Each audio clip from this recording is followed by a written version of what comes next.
Hello, hello, hello. Good morning. This is Marva. You can call me Marvelous Dolphin. And I am here every Wednesday morning just giving you some tidbits about life and life circumstances. If there is anything in particular that you would like me to bring up or to discuss, please put it in the chat and I will certainly do my best to bring it up on one of these Wednesdays. But I thank God for each and every one of you. And for my replay viewers, God bless you and God keep you. And if there's anything that you desire, you can certainly put it in the chat or direct message me on Messenger. But I am grateful to be here with you this morning. And I'm talking about when service is not enough. When service is not enough. What do I mean by that when service is not enough? I simply mean that you have been doing or you have been working tirelessly. You have been giving of yourself to your family. You have been giving of yourself to your coworkers. You have been giving of yourself to your children. My God, your spouse, to your relatives. You have been giving of yourself to your church. You have been giving yourself of yourself to your cause, but yet you feel like there is something missing. And it simply means that service is not enough. You are aligned to give for the good, right? But are you aligned to give of the Spirit? So I am a spiritual transformation coach. And I tap into my higher being, my higher power, God, my source, right? The creator of all. And so when we are not aligned with our source, when we're not operating according to what source sent us for, there is something missing. So service is not enough. Service is not enough. And so we get to realign with ourselves and to begin to tap in and find out what it is we truly want, what it is we truly want to accomplish, right? And certainly you can affirm that with affirmations, but you also get to operate in it, to act in it by faith. By faith. So the story that I remember mostly that it comes to me right now about when service is not enough is the story of the Shunammite woman, the one who Elijah asked, "What do you need?" The one who was giving of herself. In 2 Kings and 4, when you all get a chance, look back at that story. But she was given so much of herself.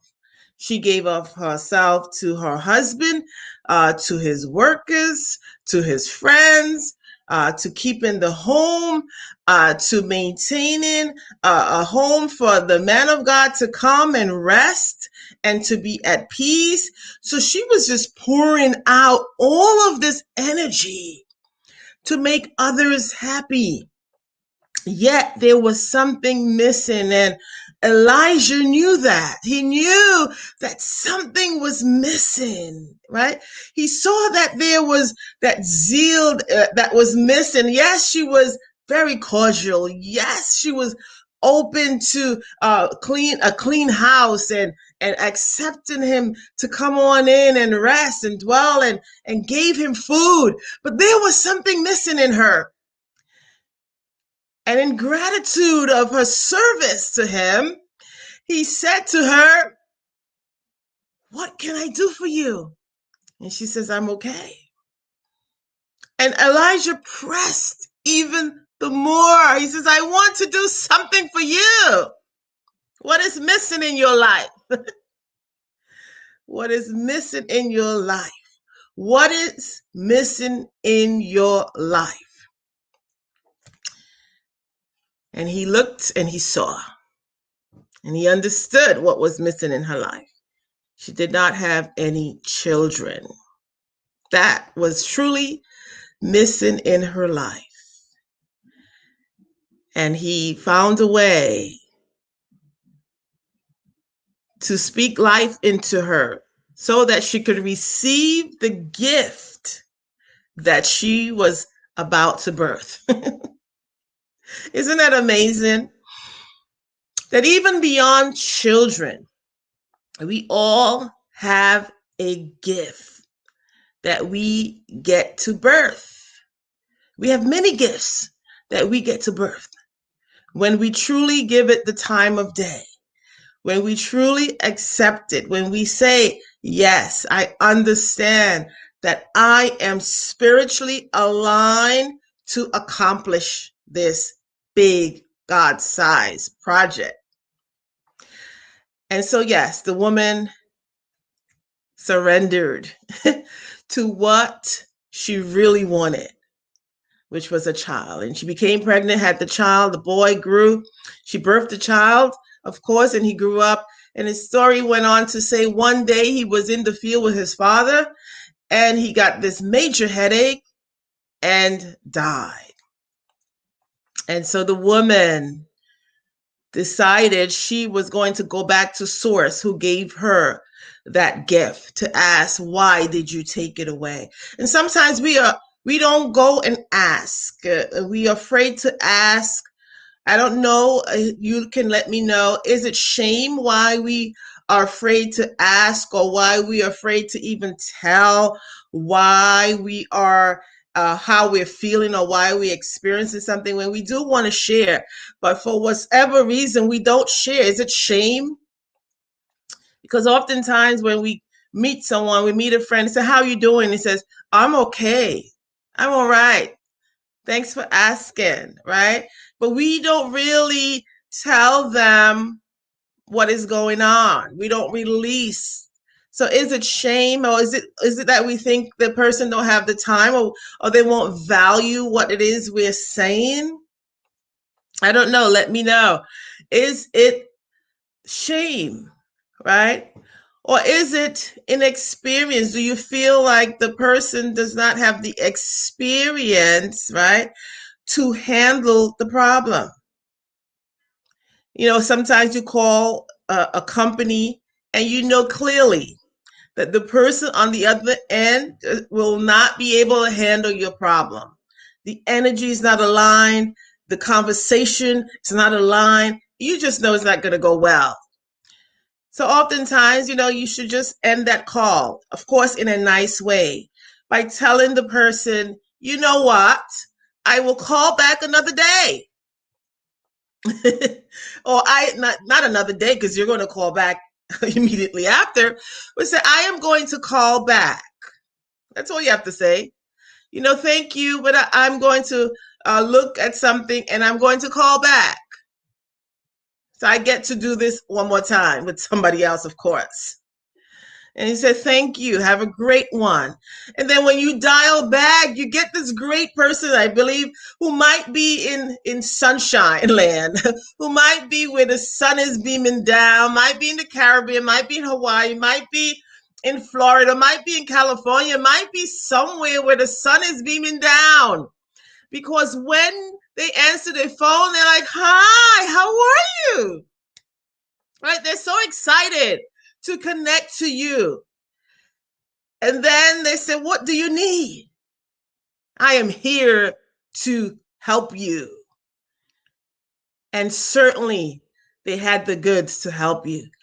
And so sometimes it's inexperience why we may not want to share, right? Because we don't think the person before us could handle our problem, right? The woman did not share with anyone that she truly wanted a baby, because what? They couldn't handle her problem. They couldn't help her. But when Elijah pressed, she knew that this was indeed the man connected to Source who had the power to deliver. And so she decided to share, to be open, and to receive the blessing. Sometimes also it could be self-worth, that we feel like we're not worthy of receiving, right? We're not worthy of receiving the blessing. We're not worthy to receive the blessing. And that is something you get to work on, right? You get to work on, because every person is worthy. Hey, good morning to you, Cheryl. Good morning to you. I am almost finished, so you'll catch the replay. I am talking about when service is not enough, when we're given so much of ourselves, but it's misaligned with our God, our spirit, in what we're supposed to do. We're given so much good, right? We're giving good to a family, a husband, our children, our relatives, our friends, our co-workers. We're just giving. We're pouring out, to a cause. We're pouring out always, but it's just not enough. There is something, thank you. There is something that is missing, right? And I gave the analogy of the Shunammite woman when she felt like there was something missing, or she did not even acknowledge that there was something missing. It was Elijah who said to her, "What do you need?" Right? Because he saw that she had poured out tirelessly in helping and even preparing a place for him. He wanted to bless her, and she was fine. She didn't want anything. But he got into her spirit and says, there is something, right? And so she was open to receive the son she always wanted. And this son, of course, was birthed, and he grew up. He was a young man working in the field with the father, and he died. And so she got to go back to the source to remedy the problem. But oftentimes we are afraid to ask for help because of shame, right? We don't want to be vulnerable to ask for the help that we need. And other times we don't feel like the person before us is experienced enough to handle our situation. And so we don't share it with them. And lastly, sometimes it's self-worth, right? We don't feel worthy of receiving. We don't feel worthy of receiving. And that's something we all get to work on, because we're all fearfully and wonderfully made. We're all aligned as beautiful creatures in the kingdom, and we are all worthy to receive the blessings. Right? We're all worthy. So we get to work on those self-worth issues, if indeed that is something that is why we're not receiving what we're supposed to receive when we are aligned with source. So those are the 3 items that I covered today. I am so grateful for you all who are going to replay this message. May God bless you and keep you and align you with his blessings, so that you are open and vulnerable to give and receive in love without shame. Right? And for you to find the person who is experienced enough to handle your situation, to help you on the journey. We're not in the world alone, right?